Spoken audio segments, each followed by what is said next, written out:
నమస్తే, welcome to శుభమస్తు. గత 25 సంవత్సరాలుగా వేలాది మంది పిల్లలకు న్యూమరాలజీ, ఆస్ట్రాలజీ ఆధారంగా పేర్లు సూచిస్తూ విశ్వాసాన్ని సంపాదించిన ప్రముఖ సంఖ్యాశాస్త్ర మరియు ఆస్ట్రో నిపుణులు రెహమాన్ గారు.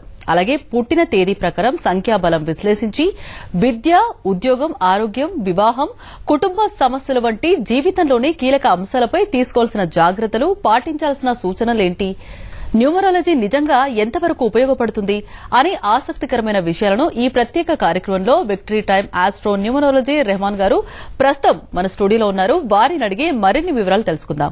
అలాగే అపాయింట్మెంట్ కోసం సంప్రదించాల్సిన నంబర్లు 9553861000 అండ్ 9553862000.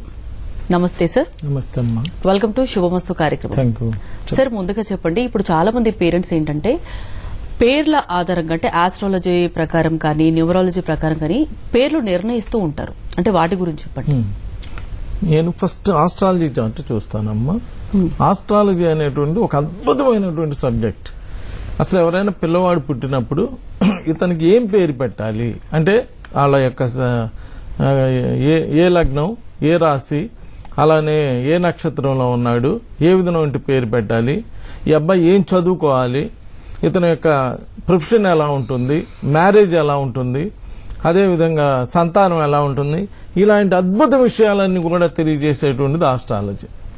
అలానే న్యూమరాలజీ వచ్చేటప్పటికి అసలు పేరు ఎలా పెట్టుకోవాలి అంటే డేట్ ఆఫ్ బర్త్, భగవంతుడు ఒక డేట్ ఆఫ్ బర్త్ ఇస్తాడు. ఆ డేట్ ఆఫ్ బర్త్కి తగ్గట్టుగా ఒక నంబర్ ఉంటుంది. ఆ నంబర్కి ఈక్వల్ అయ్యే విధంగా పేరు పెట్టుకోవాలి. అలా కాకుండా దానికి రివర్స్ నంబర్లో గనక పేరు పెడితే రకరకాల ప్రాబ్లమ్స్ అనేటువంటి ఫేస్ చేస్తూ ఉంటాం. సో మనం డేట్ ఆఫ్ బర్త్కి తగ్గట్టుగా పేరు ఎలా పెట్టాలి, ఆ పేరులో నెగిటివ్ నంబర్స్ రాకుండా ఎలా చూసుకోవాలి. నెగిటివ్ నంబర్స్ అని కొన్ని ఉన్నాయి, 13, 18 ఇలా యాక్సిడెంటల్ నంబర్లు, డిస్టర్బ్ చేసేటువంటి నంబర్లు కొన్ని ఉన్నాయండి. అలాంటి నెగిటివ్ నంబర్స్ రాకుండా డైరెక్ట్ గా మంచి పేరు ఎలా పెట్టాలి అనేటువంటిది అంతా కూడా న్యూమరాలజీ తెలియజేసిద్ది. దానికి తోడు అసలు ఏ మొబైల్ నంబర్ వాడాలి, ఏ హౌస్ నంబర్ వాడాలి, ఏ వెహికల్ నంబర్ వాడాలి, ఏదైనా హాల్ టికెట్స్ అవి తెచ్చుకోవాలంటే అంటే ఏదైనా ఇంపార్టెంట్ పనులు చేయాలంటే ఏ డేట్ లో చేసుకుంటే బాగా ఉంటుంది, బాగా కలిసి వచ్చింది అనే విషయాలన్నీ కూడా న్యూమరాలజీ తెలియజేసింది. ఇక్కడ నేను ఆస్ట్రాలజీ, న్యూమరాలజీతో పాటు పామిస్ట్రీ కూడా చూస్తానండి. చేయి చూసి వీళ్ళు ఫారిన్ కంట్రీస్ వెళ్ళడానికి అవకాశం ఉన్నదా లేదా, లేదా వీళ్ళు ఇల్లు కట్టుకోవడానికి అవకాశం ఉన్నదా లేదా, ఇలాంటి విషయాలన్నీ చేయి చూసి చెప్పొచ్చండి. అలానే ఫేస్ రీడింగ్ ని బట్టి వాళ్ళ యొక్క 100 years వాళ్ళ లైఫ్ ఎలా ఉండబోతుంది ఏంటి అనేటువంటిది ఫేస్ రీడింగ్ ద్వారా చెప్పొచ్చు. అలానే సిగ్నేచర్, అసలు ఈ సిగ్నేచర్ బట్టి వీళ్ళకి ఏదైనా లీగల్ ప్రాబ్లమ్స్ ఏమైనా ఉన్నాయా, అలానే హెల్త్ ప్రాబ్లమ్స్ ఏమైనా ఉన్నాయా అనేటువంటివన్నీ కూడా సిగ్నేచర్ లో తెలియజేస్తుందండి. మన సిగ్నేచరే మన లైఫ్. అలానే marriage date is the second date of birth. First date of birth భగవంతుడు ఇచ్చిన డేట్ ఆఫ్ బర్త్ అయితే మ్యారేజ్ డేట్ అనేటువంటిది సెకండ్ డేట్ ఆఫ్ బర్త్. అది జాగ్రత్తగా పెట్టుకుంటేనే మన లైఫ్ బాగుంటుంది. పెళ్లికి ముందు ఎవరైనా ఎలా అయినా బతికిపోతారు. పెళ్లి దగ్గర నుంచి మన లైఫ్ బాగుండాలంటే మ్యారేజ్ డేట్ పర్ఫెక్ట్ గా ఉండాలి. అలా లేకుండా ఏదో ఒక మ్యారేజ్ డేట్లు అని చెప్పి చేసుకుంటే చాలా ప్రాబ్లమ్స్, సంతానం కలగపోవటం అని, మ్యారేజ్ లో ప్రాబ్లమ్స్ రావటం అని, ఇంట్లో కలిసి రాకపోవటం అని, ఇలా రకరకాల ఇబ్బందులు పడుతూ ఉంటారు. కాబట్టి నేను ఇక్కడ మీకు astrology, numerology, palmistry, graphology, face reading, signature analysis, marriage dates, ఇన్ని శాస్త్రాలు చూసి చెప్పడం వలన మీకు అద్భుతమైనటువంటి రిజల్ట్స్ రావడానికి బాగా ఉంటుంది. నేను గత 25 సంవత్సరాలుగా ఎంతో మందికి ఈ అన్ని శాస్త్రాల ద్వారా ఎన్నో రకరకాల రెమెడీస్ ఇవ్వడం జరిగింది. ఆ రెమెడీస్ ద్వారా వాళ్ళందరూ కూడా ఎంతో సక్సెస్ఫుల్ గా బాగా పైకి రావడం ఇవన్నీ కూడా జరిగిందండి. చాలా మంది ఎడ్యుకేషన్ కంప్లీట్ అయిపోయిన తర్వాత ఉద్యోగాల సమస్యలతో అంటే ఉద్యోగం రాదు, అంటే ఎంత ఎడ్యుకేషన్ ఉన్నా కానీ అలాంటి వాళ్ళు ఒక పక్క అయితే, కొంతమంది బిజినెస్ పెట్టిన తర్వాత ఆ బిజినెస్ కి సక్సెస్ రాదు. అంటే కారణం ఏంటంటారు ఈ రెండింటికి? ఇప్పుడు మనం ఒక్కసారి ఆలోచిద్దామమ్మా. మరి చదువు అవగానే క్యాంపస్ సెలెక్ట్ అయ్యి మంచి జాబ్స్ చేస్తున్న వాళ్ళు ఒక సైడ్ ఉన్నారు, మరి కొంతమందికే రావటం లేదు జాబ్స్. అంటే రీజన్ ఏంటి ఒక్కసారి మీరు ఆలోచించండి. మీ డేట్ ఆఫ్ బర్త్ లో లోపం ఉండాలి, లేదా మీ జాతక చక్రంలో లోపం ఉండాలి, లేదా మీ పేరులో లోపం ఉండాలి, లేదా మీరు పెట్టే సంతకంలో లోపం ఉండాలి.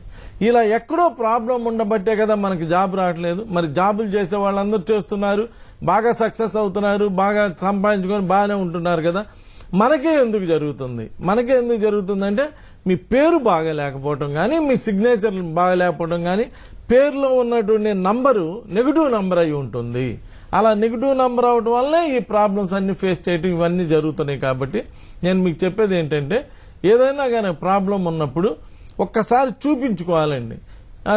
వస్తుందిలే అని చెప్పి వెయిట్ చేయడం చేసే కన్నా కూడా మాలాంటి వాళ్ళని ఒకసారి కలిస్తే అసలు మీకు ప్రాబ్లం ఎక్కడ ఉంది, జాతీయ చక్రంలో ప్రాబ్లం ఉందా, లేదంటే పేరులో ప్రాబ్లం ఉందా, సిగ్నేచర్లో ప్రాబ్లం ఉందా, లేదా మీరు వాడే మొబైల్లో ప్రాబ్లం ఉందా, ఎక్కడ ప్రాబ్లం ఉందో చూసుకొని అది ఎంత కరెక్ట్ చేసి మంచి రెమెడీస్ చేస్తాం జరుగుతుంది.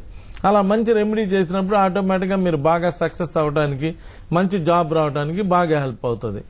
ఇక బిజినెస్ వరకు వచ్చేటప్పటికి మీరు ఒకసారి ఆలోచించండి. కొంతమంది బిజినెస్లో బాగా సక్సెస్ అవుతున్నారు, కొంతమంది సక్సెస్ అవ్వట్లేదు. రీజన్ ఏంటనేటువంటిది ఒకసారి ఆలోచిస్తే, ఏదైనా బిజినెస్ పెట్టేటప్పుడు ఆ బిజినెస్ మీద మనతో పాటు కొంతమంది దాని మీద ఆధారపడి బతుకుతారండి. కొంతమందికి ఎంప్లాయ్మెంట్ వస్తుంది. కాబట్టి బిజినెస్ పెట్టేటప్పుడు ఫస్ట్ టైం మనం అసలు ఒక ఆస్ట్రోన్యూమరాలజిస్ట్ని కలిసి నేను ఏ బిజినెస్ అయితే సరిపోతుంది, నాకు ఏ బిజినెస్ అయితే నేను కరెక్ట్గా చేయగలను అనేది ఫస్ట్ తెలుసుకోవాలి. తర్వాత ఏదైతే బిజినెస్ చేయగలుగుతున్నామో ఆ బిజినెస్ సంబంధించి మన డేట్ ఆఫ్ బర్త్కు తగ్గట్టుగా చక్కగా పేరు ఉన్నదా లేదా కూడా తెలుసుకొని పేరు సెట్ చేసుకోవాలండి. అలా పేరు సెట్ చేసుకోవాలి. ప్లస్ ఆ బిజినెస్ని ఏ రోజున బిగిన్ చేయాలి, ఏ డేట్ని బిగిన్ చేస్తే అంటే మంచి ముహూర్తంలో బిగిన్ చేయాలి, అలా మంచి డేట్లో బిగిన్ చేయాలి. అలానే దానికి వాడేటువంటి హౌస్ ఇవన్నీ కూడా మంచి నంబరు అంటే మన డేట్ ఆఫ్ బర్త్కి తగ్గట్టుగా ఉన్న నంబర్లో ఉండాలి. ఆ కంపెనీకి సంబంధించి ఆ బిజినెస్ సంబంధించి మనం వాడే మొబైల్ నంబర్స్, ఈ రోజున బిజినెస్ అంతా ఆల్మోస్ట్ మొబైల్ నంబర్ మీదే జరుగుతుంది.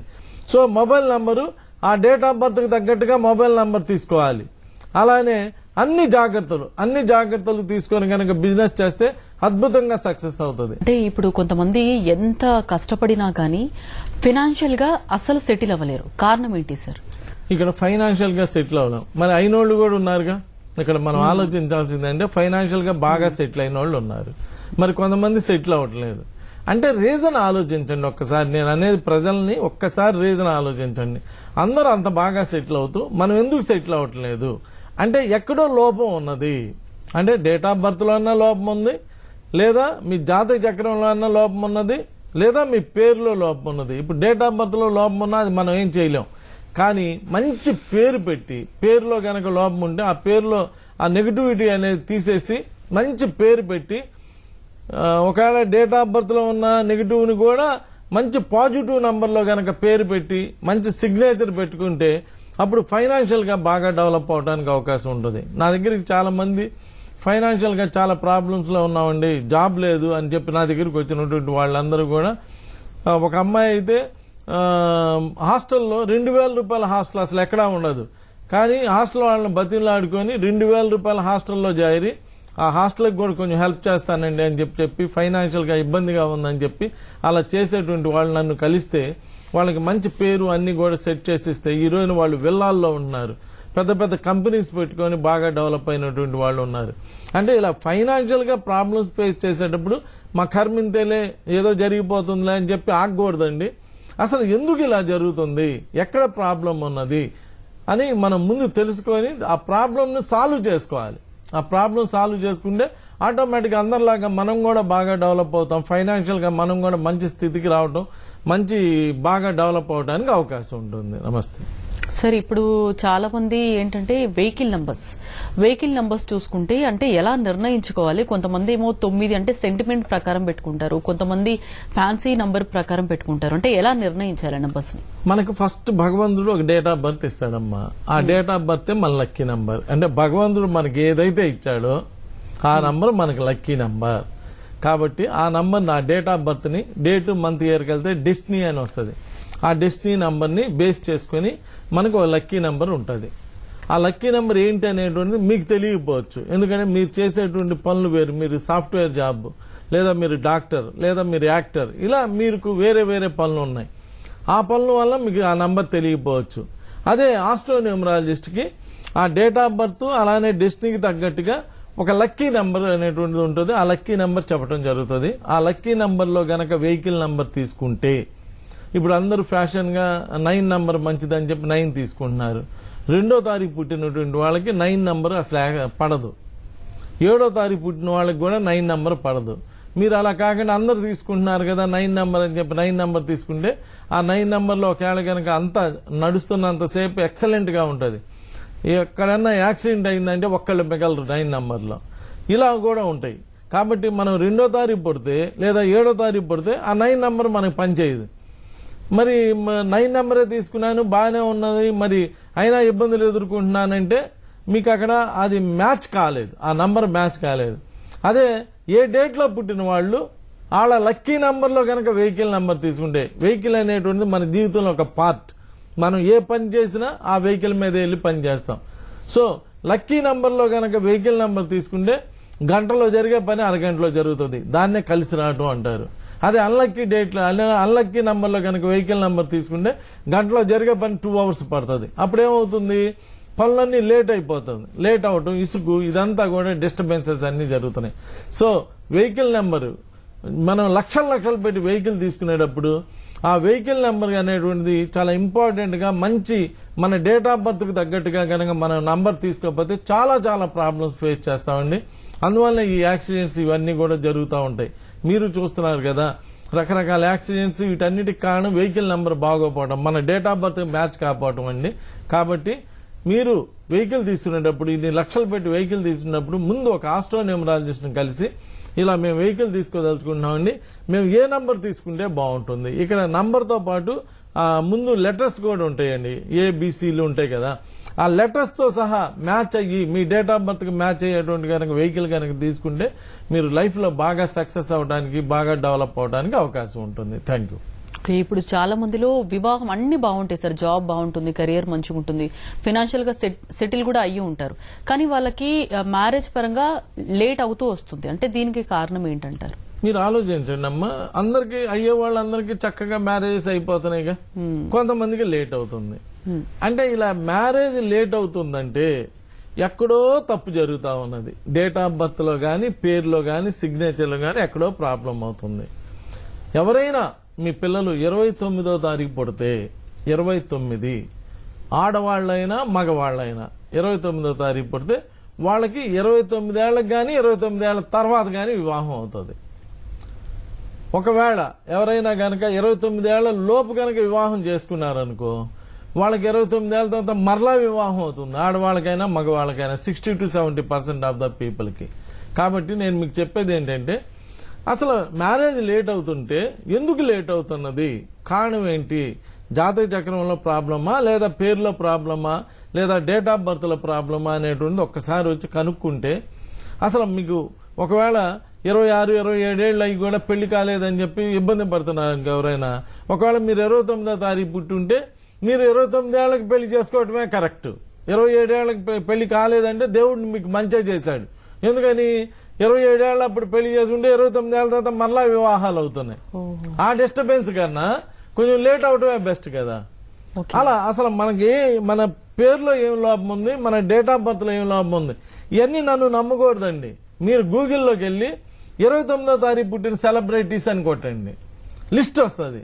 ఆ లిస్ట్ లో ఎవరెవరికి ఎన్ని పెళ్లిళ్ళు అయినా మీకు తెలిసిపోయింది కదా సెలబ్రిటీస్ కి. అలా ఉంటుంది. అంటే numerology such a good subject. ఈ సబ్జెక్ట్ ను బట్టి అసలు మన లైఫ్ ఎలా ఉంటుంది, ఏంటి, ఎలా జరిగిద్ది, ఏంటి, మ్యారేజెస్ ఎలా ఉంటాయి అనేది కూడా తెలిసిపోతాయి. చాలా మంది నా దగ్గరికి ఒక 30 ఏళ్ళు, 35 ఏళ్ళు, 40 ఏళ్ళు అలా వచ్చిన వాళ్ళు కూడా నా దగ్గరికి వచ్చి ఇలా మ్యారేజ్ అవటం లేదండి అని చెప్పి నా దగ్గరికి వచ్చిన వాళ్ళకి వాళ్ళ యొక్క డేట్ ఆఫ్ బర్త్ ప్రకారం, వాళ్ళ జాతకం ప్రకారం రెమెడీస్ చెప్పి పేరులో కరెక్షన్ చేసి, అలానే సిగ్నేచర్ లో కరెక్షన్ చేసి, అన్ని చేసి ఇప్పుడు మీకు మ్యారేజ్ అవుతుందమ్మా అని చెప్తే అవుతాయి. చాలా మంది నా దగ్గరికి ఒక 30 ఏళ్ళు, 35 ఏళ్ళు, 40 ఏళ్ళు అలా వచ్చిన వాళ్ళు కూడా నా దగ్గరికి వచ్చి ఇలా మ్యారేజ్ అవటం లేదండి అని చెప్పి నా దగ్గరికి వచ్చిన వాళ్ళకి వాళ్ళ యొక్క డేట్ ఆఫ్ బర్త్ ప్రకారం, వాళ్ళ జాతకం ప్రకారం రెమెడీస్ చెప్పి పేరులో కరెక్షన్ చేసి, అలానే సిగ్నేచర్ లో కరెక్షన్ చేసి, అన్ని చేసి ఇప్పుడు మీకు మ్యారేజ్ అవుతుందమ్మా అని చెప్తే ఒక వారం 10 రోజుల్లోనే మరలా వచ్చి, ఏమండి మాకు మ్యారేజ్ కుదిరిందండి, మాకు ముహూర్తం డేట్ పెట్టండి అని చెప్పి వచ్చిన వాళ్ళు చాలా మంది అండి. వీటిలో పెద్ద పెద్ద పూజారుల పిల్లలు కూడా ఉన్నారండి. ఇలా రకరకాల వాళ్ళు ఉన్నారు. మీరు కనుక తెలుసుకోదలుచుకుంటే నా దగ్గరికి మా ఆఫీస్కి వస్తే ఒకసారి పూజారుల పిల్లల యొక్క నంబర్లు కూడా ఇస్తాం. ఎంతో మంది 40 ఏళ్ళు వచ్చి కూడా పెళ్లి కాకుండా ఇబ్బంది పడుతున్న వాళ్ళందరూ కూడా ఆ పేరు కరెక్షన్ చేసుకుని అలా చేసుకున్న తర్వాత మ్యారేజ్ అయ్యి మంచి మ్యారిటల్ లైఫ్ ఎక్సలెంట్ గా గడపడం కూడా జరుగుతూ ఉంది. సో ఎవరైనా వివాహం కాకుండా ఇబ్బంది పడుతుంటే నా కర్మ ఇంతేలే అని చెప్పి వదిలేయొద్దు, ఒక ప్రయత్నం చెయ్యండి. సంఖ్యాశాస్త్రం పరంగా అలాగే న్యూమరాలజీ, ఆస్ట్రాలజీ పరంగా చాలా డీటెయిల్స్ చెప్పారండి. Thank you so much. ఇది ఇవాల్టి శుభమస్తు కార్యక్రమం. Stay tune to Sakshi.